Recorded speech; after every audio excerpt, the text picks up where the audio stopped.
Hello दोस्तों, स्वागत है आपका हमारे यूट्यूब चैनल एडू ज्ञान में। आज बात करेंगे बीएसएससी एग्जाम को लेकर। सेकेंड इंटर लेवल जो भर्ती है उसको लेकर कि उसके एग्जाम कब तक आपके हो सकते हैं, क्योंकि बीपीएससी टीचर की बहाली के चक्कर में ये वैकेंसी को आयोग भी भूल चुका है, स्टूडेंट भी भूल चुके हैं। क्योंकि फॉर्म अगर आप देखें तो 2023 में ही भरा गया था और अभी तक सिर्फ इनके द्वारा हर 10 दिन 15 दिन पे एक नोटिस जारी कर दिया जाता है कि जो लोग बच गए हैं वो भी फॉर्म भर लीजिए, जिन्होंने पैसा डाल दिया है या नहीं डाला है वो भर लीजिए, जिनके सिग्नेचर में दिक्कत हो गई है वो भर लीजिए। मतलब कि बस एक जो है ना टाइम को आगे बढ़ाने का सिलसिला जारी है। तो इसी पे बात करेंगे। उससे पहले चैनल पे नए हैं तो सब्सक्राइब भी कर लीजिए और अपने दोस्तों के साथ शेयर भी कर दीजिए चैनल को, जिससे कि इसी तरीके की बिहार से जुड़ी हुई जितनी भी वैकेंसी है उसकी लेटेस्ट अपडेट आपको मिलती रहे। अब देखिए, अगर बात करें तो 14 अगस्त को एक लास्ट नोटिफिकेशन जो इसके द्वारा जारी किया गया है वो ये है। मैं आपको दिखा देता हूं इसमें क्या कहा गया इनके द्वारा कि जो भी लोग इसमें अप्लाई किए थे, अब देखिए फॉर्म कब से भरा गया था ये भी आप देख लीजिए। यहाँ साफ साफ लिखा गया है कि 27/9/2023, मतलब कि एक साल हो गया है इस चीज को, से 11/12 तक, मतलब 2 महीने 3 महीने तो फॉर्म ही अप्लाई करवाया। उसके बाद फिर एडिटिंग 4 बार करवा लिया। उसके बाद जो लोग फॉर्म भरे थे लेकिन पेमेंट नहीं किए थे वो फिर से उनको मौका दे दिया। मतलब कि अभी तक यही ड्रामा चल रहा था। अब इन्होंने एक अच्छी चीज जो मुझे लगी कि ऑनलाइन एग्जाम होगा। जो ऑफलाइन में जो आपका ग्रेजुएट थर्ड ग्रेजुएट लेवल वाला जो एग्जाम हुआ था बीएसएससी का, उसमें जितना हंगामा हुआ, जितना चीज हुआ, जो लोग परेशान हुए, उससे जो बेहतर चीज मुझे यहाँ पर निकल के आ रही है कि ऑनलाइन मोड, कम से कम आपको आंसर की मिल जाएगा इससे। ऑनलाइन मोड में एग्जाम होने से मतलब एक पारदर्शिता तो देखने को मिलेगी, क्वेश्चन का भी आपको एक लेवल पता चल जाएगा। और ऑनलाइन में होने से रीजन ये होगा कि लोगों के पास एक आइडिया रहेगा कि हो सकता है इसमें धांधली की। देखिए बिहार है, धांधली का तो गारंटी नहीं ले सकते कि ऑनलाइन में होगा कि नहीं होगा, लेकिन एक ऑफलाइन से तो जरूर बेहतर यहाँ पे स्थिति रहेगी। उस अकॉर्डिंग ऑनलाइन परीक्षा मेरे अकॉर्डिंग तो अच्छा डिसीजन है। फिर भी आप लोग की क्या राय है एक बार कमेंट जरूर कीजिएगा। अब जब ऑनलाइन हो गया है तो मेन चीज है कि एक दिन में तो ऑनलाइन एग्जाम संभव है नहीं, क्योंकि आपको पता है 25 लाख लोगों ने इसमें फॉर्म भरा है। 25 लाख लोग अगर फॉर्म भरते हैं तो आप समझ सकते हैं कितना शिफ्ट में ये एग्जाम होने वाला है। और बिहार में सेंटर तो पूरे बिहार में ही होने हैं, और बिहार में इतने कंप्यूटर सेंटर मुश्किल है होना, इतने नहीं है। स्कूलों में एग्जाम होते हैं तो चलिए एक साथ बिठा देते हैं, वो अलग चीज है, लेकिन यहाँ पे इक्विपमेंट भी चाहिए। आपके पास कंप्यूटर नहीं हुआ तो कंप्यूटर पे एग्जाम कैसे लीजिएगा। तो यहाँ पे प्राइवेट अथॉरिटी के बीच में ये एग्जाम जाएगा, तो गवर्नमेंट के पास इतनी कंप्यूटर्स है नहीं किसी भी स्कूल में जो आपके एग्जाम ले सके, तो किसी ना किसी वेंडर को ये दिया जाएगा।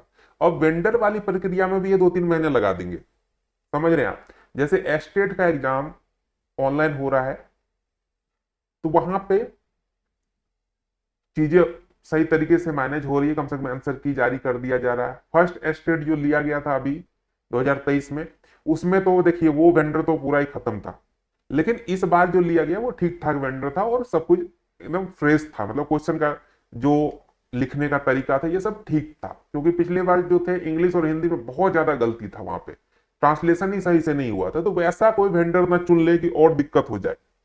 बाकी ऑनलाइन वाला जो चीज हुआ है ये बहुत अच्छी चीज है, लेकिन अब एग्जाम कब तक लिया जा सकता है। वेंडर वेंडर देखिए अंदरूनी प्रक्रिया वो जाने, आयोग जाने, लेकिन जो एग्जाम लेने का जो तरीका है, एग्जाम जो लेने वाला प्रोसेस है, इसके बारे में आपको बता दूं कि ये एग्जाम 25 लाख जो फॉर्म यहाँ पे गिरे हैं, और साथ साथ TRE4 यानी टीचर रिक्रूटमेंट एग्जाम जो चौथा चरण होने वाला है, ये दो एग्जाम बिहार सरकार के लिए चुनावी मुद्दा है।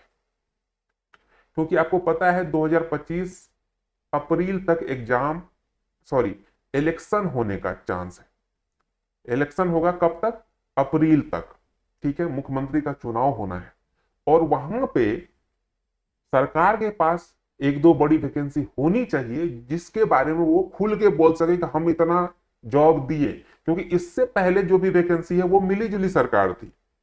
नीतीश कुमार फुल्ली कॉन्फिडेंस से नहीं बोल सकते कि हाँ तैयारी 2-1 हम करवाए हैं शिक्षक वाला, क्योंकि वहां पे राजद साथ में था।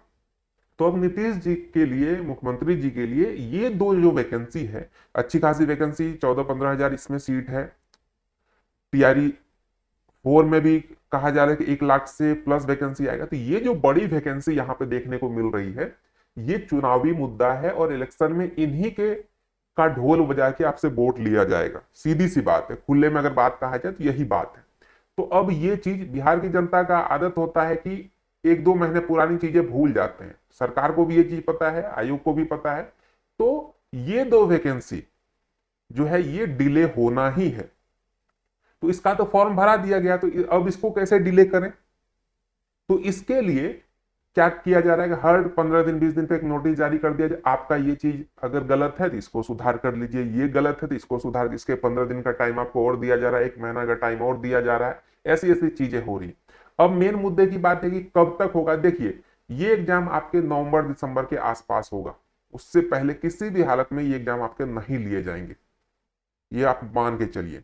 और इसी चक्कर में एक चीज और बता दें, सिविल कोर्ट का भी एग्जाम आपका पेंडिंग चल रहा है, जिसमें की बड़ी वैकेंसी है और लोग ज्यादा अप्लाई किए, चाहे वो क्लर्क हो चाहे प्योन हो। जो छोटे स्टेनोग्राफर और कोर्ट रीडर का था वो ले लिया गया, लेकिन प्योन और जो आपका असिस्टेंट वाला जो एग्जाम है, क्लर्क वाला जो एग्जाम है, उसको रोक के, क्योंकि वहां भीड़ ज्यादा है और इस सारी भीड़ों को दिखाने के लिए बिहार सरकार इसको रोक के रखा हुआ। ये लास्ट आपके दिसंबर तक ये सारे एग्जाम होंगे। तो ये है पूरा रामायण। अब आपकी क्या राय है, क्या लगता है आपको कि सच में दिसंबर तक होगा या उससे भी डिले हो सकता है? ये भी आप लिखिएगा। और जो ये रवैया चल रहा है, आपको क्या लगता है, सच में चुनावी मुद्दा है कि नहीं है? इसको भी आप कमेंट सेक्शन में जरूर लिखेंगे। तो मिलते हैं एक नई वीडियो में, तब तक के लिए चैनल को सब्सक्राइब जरूर कर लीजिए।